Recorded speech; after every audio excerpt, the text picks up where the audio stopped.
محترم برادران ایمانی بزرگان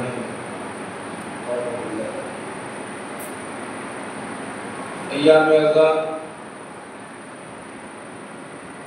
قریب ہے اور امام حسین علیہ السلام کی عزاداری کرنے کے لیے کوئی کہیں سے آ گیا، کوئی کہیں سے آ گیا۔ بے شک یہ ذکر ہی ایسا ہے کہ ذکر کو کرنے والے اس ذکر کے ہونے سے پہلے ہی چلے آتے ہیں،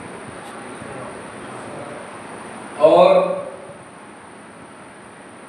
یہ تو عنوان ایثار ثواب کی مجلس کا ہے، مگر میں کہوں گا کہ شاید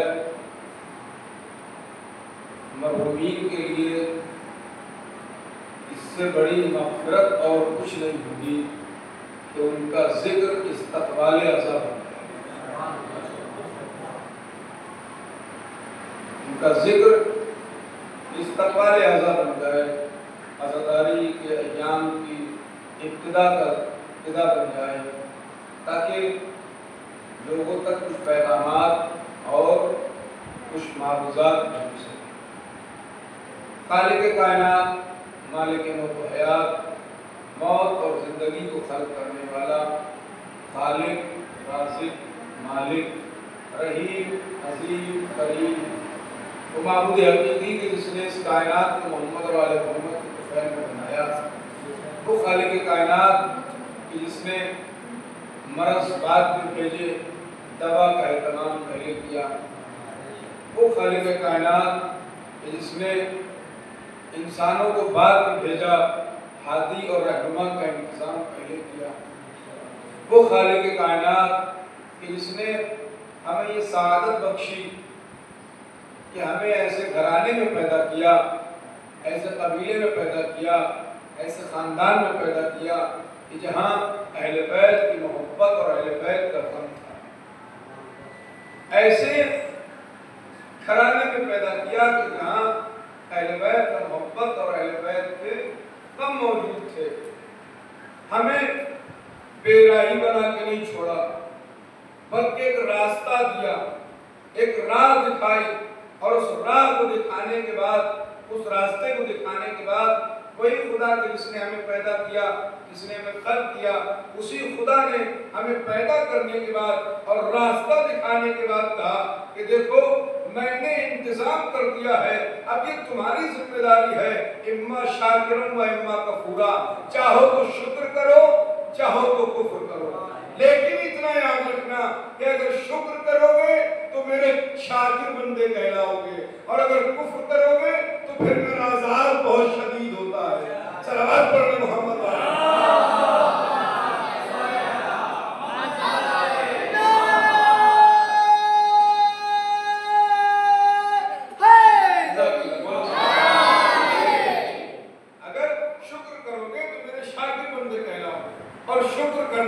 یہ شریف انسان کی پہچان ہے، یہ شرافت کی پہچان ہے، یہ اخلاق کی پہچان ہے۔ مثال کے طور پر آپ نے میری کوئی مدد کی، اب اگر میں آپ کی اس مدد کے بدلے آپ کا شکریہ ادا نہ کروں تو آپ اپنے ذہن میں کیا سوچیں گے؟ بڑے بد اخلاق ہیں، بڑے بد کردار ہیں۔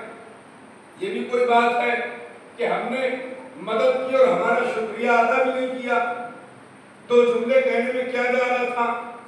تو اس کا مطلب یہ ہے کہ یہ قانون ہمارا بنایا ہوا ہے کہ اگر کوئی ہماری مدد کرے، اگر کوئی ہم پر احسان کرے، اگر کوئی ہمیں نوازے، اگر کوئی ہمیں عطا کرے، اگر ہمیں کوئی چیز بخشے تو ہمیں چاہیے کہ ہم اس کا شکریہ ادا کریں۔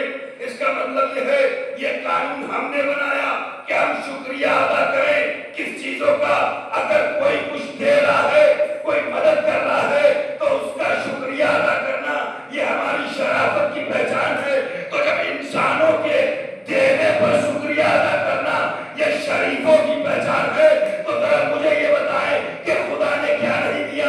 ہاتھ سلامت کیے، زبان سلامت کی،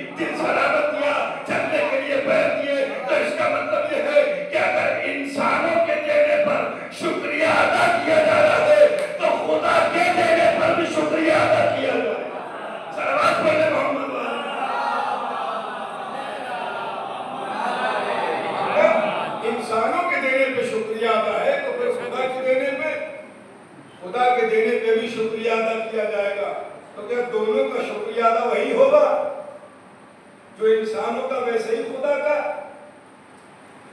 کیا دونوں کا شکریہ. بھائی مجھے آپ نے کوئی چیز دی, میں نے کہا شکو بھائی بہت بہت شکریہ آپ کا, یہ تو ہمارا اور آپ کا شکریہ ہو گیا. کیا میں نے عالم بھائی کو کوئی چیز دی, انہوں نے کہہ دیا مولانا صاحب بہت بہت شکریہ آپ کا.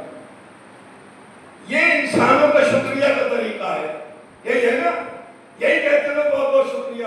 تو کیا خدا کے شکریہ کا بھی یہی طریقہ ہے کہ خدا کوئی چیز دے دے, یعنی اس نے پیدا کر دیا, رہنے کے لیے گھر دے دیا, پہننے کے لیے کپڑا دے دیا, کھانے کے لیے کھانا دے دیا, بہترین غذاؤں کا انتظام کر دیا, تو ہم خدا سے کہیں, سر کو اٹھائیں آسمان کی طرف اور سر اٹھا کے کہیں کہ بہت بہت شکریہ پروردگار تم نے یہ دیا, یہ دیا, یہ دیا. کہ نہیں, اس کا شکریہ سر اٹھا کے نہیں کیا جائے گا, سر جھکا کے کیا جائے گا.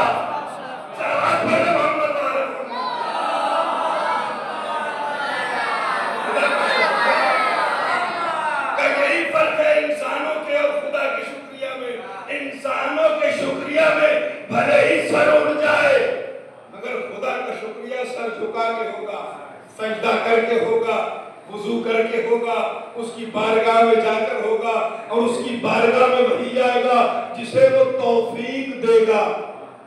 اس کی بارگاہ میں وہی جائے گا جسے وہ توفیق دے گا. اب بہت سے لوگ ایسے ہوتے ہیں جو نماز نہیں پڑھ پاتے ایک لیے نہیں پڑھتے. بہت سے لوگ ایسے ہوتے ہیں جو مجلس میں نہیں آتے. بہت سے لوگ ایسے ہوتے ہیں کہ جو کسی کی عیادت کے لیے نہیں جاتے. مثلا کوئی بیمار پڑا, پیغمبر کی سیرت اور سنت یہ ہے کہ بیماروں کی عیادت کی جائے, مزاج پرسی کی جائے.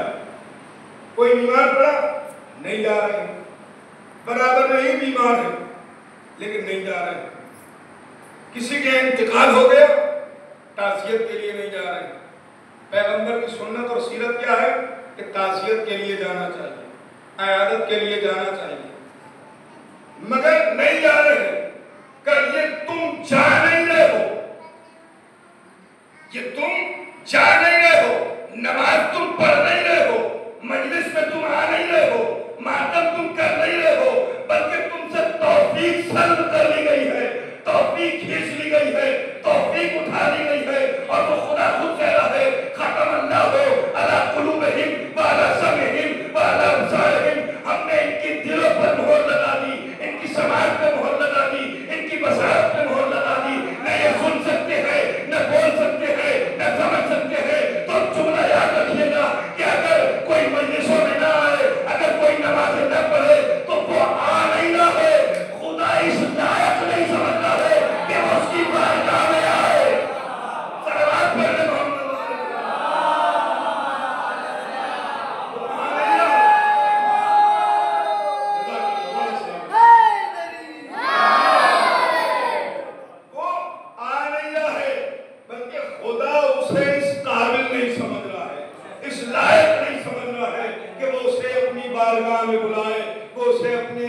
اپنی بارگاہ میں بلائے. وہ اگر مجلس میں نہیں آ رہے ہیں تو یہ نہ سوچیں کہ وہ نہیں آ رہے ہیں, نیتا بن گئے ہیں, دولت آ گئی ہے, حیثیت بلند ہو گئی ہے. کہ نہیں, وہ آ نہیں رہے ہیں, اہل بیت چاہ نہیں رہے ہیں کہ وہ آئیں.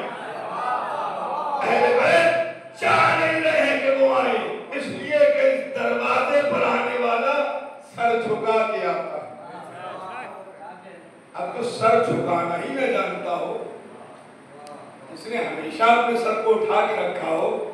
مثال کہتے ہیں نا بھائی ہم ان کی ناک بہت اونچی ہے, وہ تو اونچی ناک والے ہیں, تو اونچی ناک والوں کو اہل بیت نہیں بلاتے. اونچی ناک آپ کی ہے, دنیا میں رہ سکتی ہے, مگر ان کے دروازے پہ اونچی ناک نہیں ہے. سر اونچا ہے, ان کے دروازے پہ اونچا نہیں رہے گا. ان کے دروازے پر اگر نیچا سر کر کے آؤ گے تو یہ خود اتنا بڑا کر دیں گے کہ تاریخ ختم ہو جائے گی, مگر ذکر ختم نہیں ہوگا. ذکر ختم نہیں ہوگا. آپ کہیں کوئی ہے دلیل؟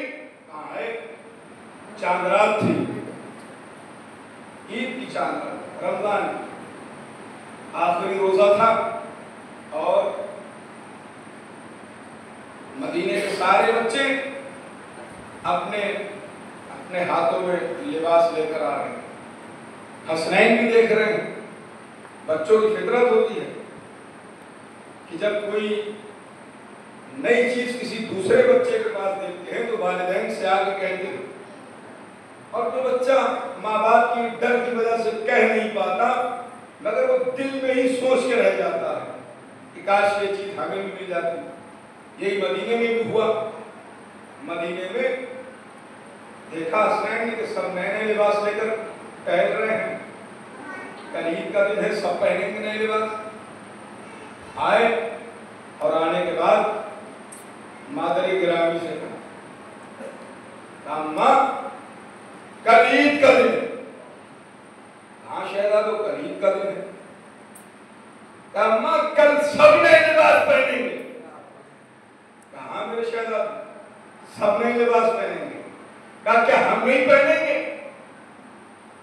یہ یاد رکھیے گا کہ جو اس دروازے پہ سر جھکا کے آتا ہے اسے یہ کتنا بلند کر دیتے ہیں۔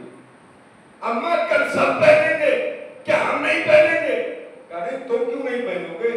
تم تو سلطانوں کے سلطان ہو، تم تو بادشاہوں کے بادشاہ ہو، تم تو جنت کے جوانوں کے سردار ہو، تم کیوں نہیں پہنو گے؟ میرے لال تم بھی پہنو گے۔ کہا لیکن لباس ہے کہاں؟ لباس تو آئے نہیں، کپڑے تو بنے نہیں، تو پھر کل کیسے پہنیں گے؟ کہا کل درزی لے کر آئے گا، کل درزی لے کر آئے گا۔ تاریخ میں یہی جملے لکھے کہ شہزادی نے یہ کہہ دیا تھا کہ کل درزی لے کر آئے گا۔ بچوں کو اطمینان ہو گیا، مطمئن ہو کر واپس چلے گئے۔ اب لوگوں نے داڑھی کھجا کھجا کے کہنا شروع کیا کہ سب بچوں کو ایسے اطمینان ہو گیا کہ ماں نے کہہ دیا تو آ ہی جائیں گے۔ میں کہوں گا ہاں، اگر کوئی اور ماں ہوتی تو شاید نہ آتے، مگر یہ ماں ہی الگ ہے۔ کوئی اور ماں ہوتی تو شاید نہ آتے، مگر یہ ماں وہ ہے کہ جس کا اختیار کائنات پر ہے، جس کی حکومت کائنات پر ہے، جس کے بیٹے کے گہوارے کو کبھی جبریل جھلا رہے ہیں، جس کے بدلے کی چکی کبھی اسرافیل چلا رہے ہیں۔ یہ ماں کا معیار الگ ہے۔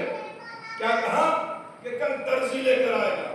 تاریخ میں لکھا کہ جب کہہ تو دیا شہزادی نے، مگر حقیقت تو یہی تھی کہ نہ کوئی لباس تھا، نہ کوئی درزی تھا، اور نہ کپڑے بننا تھے، نہ کپڑے سلے تھے، نہ سلنے کے لیے دیے، کچھ نہیں تھا، مگر شہزادی نے کہہ دیا۔ اب جب کہہ دیا تو یہ پیغام اور پہنچایا ہمارے زمانے کی عورتوں کے لیے۔ ہمارے زمانے کی عورتوں کا ایمان بڑا کمزور ہے، اور بہت کمزور ایمان ہے۔ اتنا کمزور ایمان ہے کہ آپ کیا تو نہیں معلوم، لیکن ہمارے یہاں ایک کوئی بی بی کر کے مشہور ہے، میں نام بھول رہا ہوں، انشاءاللہ یاد آئے گا تو عشرے میں بتاؤں گا۔ ترک بی بی۔ اب اس بی بی کے نام پر اتنا یقین ہے کہ وہ کوئی منت ہوتی ہے وہ باندھ دیا، اور باندھا کیا، وہ اپنے ہی دوپٹے میں گانٹھ لگا دی، اور گانٹھ لگانے کے بعد وہ منت مانی۔ یہ ہمارے یہاں کی آج کے زمانے کی عورتوں کا یقین ہے۔ انہیں اہل بیت کے نام پر یقین نہیں ہے، ان کے ایمان کو کیا کریے گا؟ میں نے تاریخ لکھا کہ شہزادی نے کہہ دیا کہ کل درزی لباس لے کر آئے گا۔ تاریخ یہ کہتی ہے اگر کہا، کہتے ہی فوراً مصلی عبادت کو بچھایا، اور مصلی عبادت کو بچھانے کے بعد 2 رکعت نماز ادا کی، اور نماز ادا کرنے کے بعد ہاتھوں کو بارگاہ ہدیت میں اٹھایا، اور اٹھانے کے بعد کہا پروردگار تو سب جانتا ہے، تو دلوں کے راز کو جانتا ہے، تو شہر کے حیات سے قریب ہے۔ پروردگار نہ کوئی لباس ہے، نہ کوئی درزی ہے، نہ کوئی کپڑے ہیں، نہ میں نے لباس دیے ہیں، نہ درزی کا لے کر آئے گا، مگر پروردگار اب فاطمہ نے کہہ دیا ہے تجھے تیرے رسول کی رسالت کا واسطہ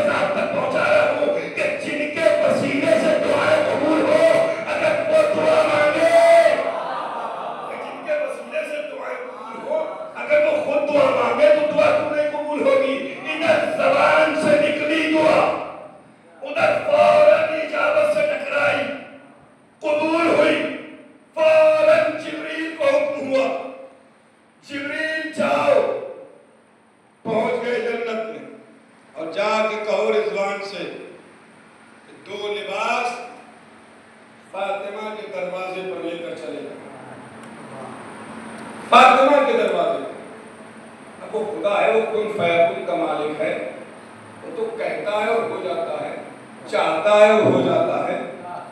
جیسے ہی کہا جبریل آ گئے، پہنچے رضوان جنت، دروغہ جنت۔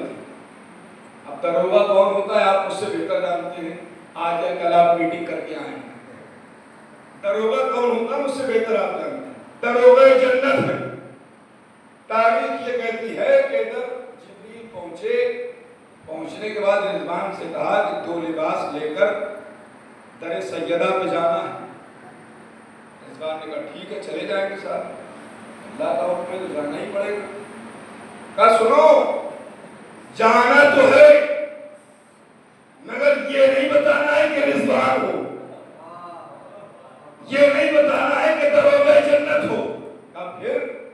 کہا یہ بتانا ہے کہ درزی، یہ بتانا ہے کہ درزی ہوں۔ تاریخ میں لکھا کہ رضوان جنت نے نہ چوں کرا نہ چرا کرا، نہ کیوں کرا نہ کیسے کرا۔ ادھر جبریل نے پیغام پہنچایا، جبریل کا پیغام پہنچا، رضوان چل دیے، مگر میں نے دستے ادب جوڑ کے رضوان سے سوال کر لیا، رضوان کہاں جا رہے ہو؟ کہ سیدہ کے دروازے پر جا رہا ہوں۔ کیا لے کر جا رہے ہو؟ کہ کپڑے لے کر جا رہا ہوں۔ کپڑے لے کر جا رہے ہو؟ کیا بن کے جا رہے ہو؟ کہ درزی بن کے جا رہا ہوں۔ تم تو جنت کے رضوان ہو، تم تو جنت کے دروغہ ہو، تم تو جنت کے عہدیدار ہو، تمہیں اتنا چھوٹا ہوگا کیسے تم نے قبول کر لیا کہ جس کے دروازے پر جا رہا ہوں جب چلا جاؤں گا تو تاریخ ختم ہو جائے گی مگر رضوان کا ذکر باقی رہے گا۔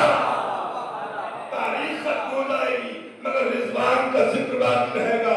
پہنچ گئے رضوان جنت، دروغہ بن کرنے، رضوان بن کرنے، درزی بن کر پہنچے۔ اور وہی جملے جو شہزادی نے دہرائے کہ کل درزی لے کر آئے۔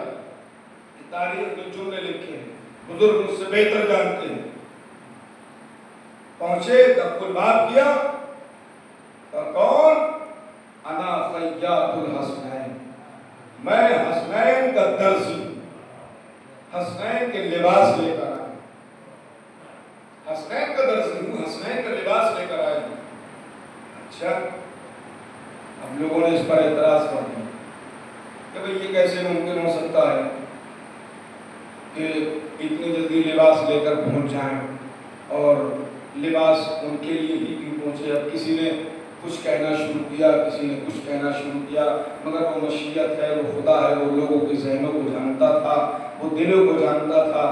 اس نے یہ نہیں کہا کہ پیغمبر کے گھر سے لباس لے کر آؤ، علی کے گھر سے لباس لے کر آؤ، حسن کے گھر سے لباس لے کر آؤ، یا کسی صحابی کے گھر سے لباس لے کر آؤ۔ اگر یہ کہتا کہ پیغمبر کے گھر سے لے کر آؤ تو لوگ کہہ دیتے کہ نانا کے لیے آیا تھا، نواسوں نے پہن لیا۔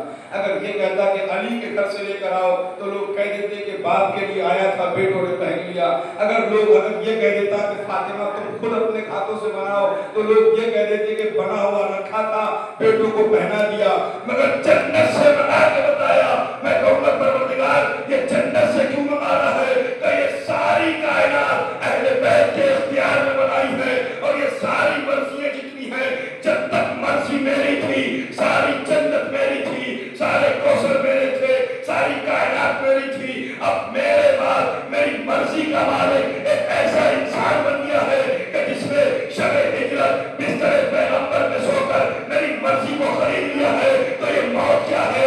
اللہ کی مرضی۔ حیات کیا ہے؟ اللہ کی مرضی۔ شریعت کیا ہے؟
ان کے یہاں خدا ان سے یہ نہیں پوچھتا کہ کیوں مانگ رہے ہو، کس کے لیے مانگ رہے ہو، اپنی تمام مرضیوں کا مالک بنایا ہے، جیسے وہ مالک ہے ویسے یہ مالک ہے، بس فرق یہ ہے کہ وہ مالک ہونے کے ساتھ ساتھ خالق بھی ہے، یہ مخلوق ہے، مگر اختیار اتنا ہے، اختیار اتنا ہے کہ چاند بنایا خدا نے ہے مگر ٹکڑے یہ بھی کرنا چاہتا ہے، سورج بنایا خدا نے ہے، پلٹانا یہ بھی جانتا ہے، ستارے بنائے خدا نے ہے، دہلیز پہ بلانا یہ بھی جانتے ہیں، جبریل بنائے خدا نے ہے، چکی کو چلوانا یہ بھی جانتے ہیں، اختیار سارے ان کے ہاتھ میں ہے، یہ کائنات ہماری ہے مگر اختیار ہم تمہیں دیا، جیسے چاہو ویسے سنبھالو، مگر خدا کی قسم یہ امانت داری ہے اہل بیت کی، یہ امانت داری ہے اہل بیت کی کہ جو حکم خدا تھا اسے حکم خدا ہی کہا، حکم خدا ہی کہا، ورنہ کون جانتا تھا؟ قرآن پیغمبر پہ نازل ہوا، اگر چاہتے تو کہہ دیتے پیغمبر یہ میری کتاب ہے، چاہتے تو کہہ دیتے پیغمبر کہ یہ میری کتاب ہے، تھی اتنی مجال کسی میں کہ کوئی انکار کر دیتا، کہنے اللہ کے نبی آپ کی کتاب نہیں ہے، تھا کوئی ایسا کہ جو انکار کر دیتا؟ کوئی نہیں کرتا، آپ کا دلیل ہے کوئی کہ کوئی پیغمبر کی بات کا انکار نہیں کرتا؟ کہاں دلیل ہے؟ دلیل یہ ہے کہ پیغمبر کا سب سے بڑا دشمن ابو لہب جو تاریخ میں پیغمبر کا سب سے بڑا دشمن ہے، جب پیغمبر نے اس سے ہی پوچھا کہ اگر میں یہ کہوں کہ پہاڑ کی چوٹی کے پیچھے لشکر ہے تو مان لو گے؟ کہاں مان لیں گے؟ کہا اگر تم دیکھنے جاؤ اور لشکر نہ نظر پڑے تب میرے بارے میں کیا فیصلہ کرو گے؟ کہا اپنی آنکھوں کو قصوروار ٹھہرا سکتے ہیں مگر آپ کے حکم کے خلاف نہیں جا سکتے۔ اس کا مطلب یہ ہے کہ صداقت کا معیار یہ تھا پیغمبر کا کہ لوگ پیغمبر کی صداقت کا ڈنکا بجاتے ہیں، پیغمبر کی صداقت پہ کوئی انگلی نہیں اٹھا سکتا، پیغمبر جو کہتے تھے لوگ اسے تسلیم کر لیتے، جو کہا پیغمبر نے وہ مان کے چلے گئے لوگ، یہ اہل بیت کے یہاں کا دستور ہے۔ قرآن کہہ رہا ہے، مجلس ایصال ثواب، قرآن کہہ رہا ہے کہ ہم نے موت اور حیات کو اس لیے بنایا، اس لیے پیدا کیا تاکہ ہم آزمائیں کہ تم میں عمل کے اعتبار سے اچھا کرو۔ میں نے بھی پہلے یہ جملہ کہا کہ مرحومین کی بلندی درجات کے لیے یہ مجلس کافی ہے کہ یہ استقبال ایسا بن رہا ہے، اور یاد رکھیے گا کہ اس آیت کا مفہوم بھی ہمیں یہی پیغام دے رہا ہے، اس دن سے لے کر ایام عزا کے آخری دن تک ہمارے عمل نوٹ کیے جائیں، تو ہمیشہ ہمارے اعمال نوٹ ہوتے ہیں، تو فرشتے اسی لیے بیٹھے ہوئے ہیں، اچھائی لکھنے والا اچھائی لکھ رہا ہے، برائی لکھنے والا برائی لکھ رہا ہے، مگر یہ ہم کہہ سکتے ہیں کہ ہاں اچھائی لکھنے والا صرف 1 گھنٹہ لکھتا ہو، لیکن برائی لکھنے والا 23 گھنٹے لکھتا ہے۔ کیوں؟ اس لیے کہ ہم اچھے کام بہت کم کرتے ہیں، اچھے کام بہت کم کرتے ہیں۔ اب یہ ایام عزا آ رہا ہے، اس میں شیطان بہت تیزی سے کام کرے گا، بہت تیزی سے کام کرے گا، مگر میں گزارش کروں گا اپنے چھوٹے بھائیوں سے اور اپنے نوجوانوں سے، بزرگ بہرحال سے بزرگ اور وہ خود مجھے رائے اور مشورہ دے سکتے، مگر اپنے چھوٹے بھائیوں سے اور نوجوانوں سے گزارش کروں کہ اس شیطان سے اپنے آپ کو بچائیے۔ یہ شیطان کب کام کر جائے کچھ نہیں پتا، کب کس کی مجلس میں یہ کہہ دے کچھ نہیں پتا ہے، کب آپ کے ذہن میں یہ خیال آ جائے، جہاں آپ کے ذہن میں یہ خیال آیا میری مجلس، اس کا کا مطلب یہ ہے کہ شیطان نے کام کر دیا. جہاں آپ کے ذہن میں یہ خیال آیا کہ میرا تبرک، اس کا مطلب یہ ہے کہ شیطان اپنا کام کر رہا ہے. جہاں آپ کے ذہن میں یہ خیال آیا میرا خطیب، اس کا مطلب یہ ہے کہ شیطان کام کر رہا ہے. جہاں آپ کے ذہن میں یہ خیال آیا میری عزاداری، میرا پروگرام، میری مجلسیں، میرا ذاکر، میرا خطیب، ہم نہ ہوں گے تو مجلس نہ ہوگی، ہم نہ ہوں گے تو تبرک نہیں مٹے گا، ہم نہ ہوں گے تو مرثیہ خوانی نہیں ہوگی، ہم نہ ہوں گے تو نوحہ خوانی نہیں ہوگی.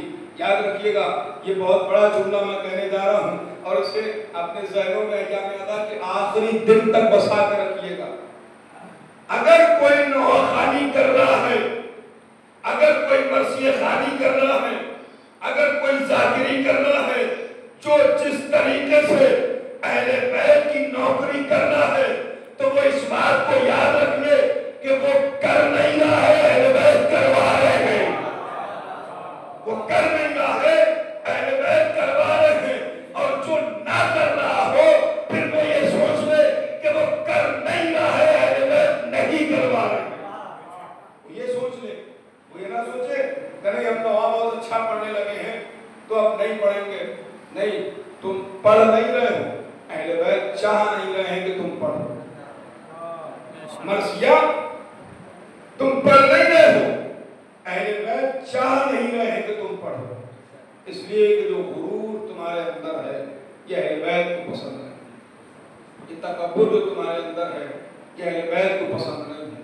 یہ انا جو تمہارے اندر ہے یہ اہل بیت کو پسند نہیں ہے. یہ ذکر آل محمد ہے. یہاں یہ سوچ کے آنا کہ جو کام جو کرے گا وہ خدا اور اہل بیت کی مرضی سے کرے گا. اللہ نے ہر انسان کے اہل بیت میں ہر انسان کی نوکری الگ ہے.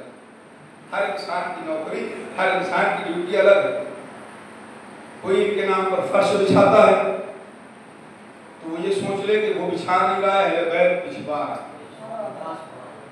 کوئی ان کے نام پر تبرک بانٹ رہا ہے تو وہ یہ سوچ لے کہ وہ بانٹ نہیں رہا ہے، اہل بیت نے اس قابل سمجھا کہ وہ بٹوا رہے ہیں. کوئی ان کے نام پر سبیلے کر رہا ہے تو وہ یہ نہ سوچے کہ وہ سبیلے خود کر رہا ہے. نہیں، اہل بیت نے اس قابل سمجھا کہ تم میرے عزاداروں کو پانی پلاؤ، تم میرے چاہنے والوں کو پانی پلاؤ، تو تم کر نہیں رہے، اہل بیت کروا رہے ہیں. یعنی ہمارے اندر جو انانیت ہے اسے نکال دیا جائے، جو غرور ہے اسے دور رکھ دیا جائے، جو تکبر ہے اسے ہٹا دیا جائے. یہ بھی نہ سوچا جائے کہ ہم نہیں جائیں گے تو مجلس نہیں ہوگی، ہم نہیں جائیں گے تو عزاداری نہیں ہوگی، ہم نہیں جائیں گے تو نوحہ خوانی نہیں ہوگی، ہم نہیں جائیں گے تو تبرک نہیں بٹے گا، ہم نہیں جائیں گے تو فرش نہیں بچھے گا، ہم نہیں جائیں گے تو عزاداری رک جائے گی. اگر عزاداری تم سے ہوتی تو تم نہ ہوتے رک جاتی. اگر عزاداری کا وجود تم سے ہوتا تو تم نہ ہوتے تو رک جاتی. اگر نوحہ کا وجود تم سے ہوتا تو تم نہ ہوتے تو نوحے نہ ہوتے. اگر مرثیہ خوانی کا وجود تم سے ہوتا تو تم نہ ہوتے، مرثیہ خوانی نہ ہوتی. مگر عزاداری ہم سے نہیں کرے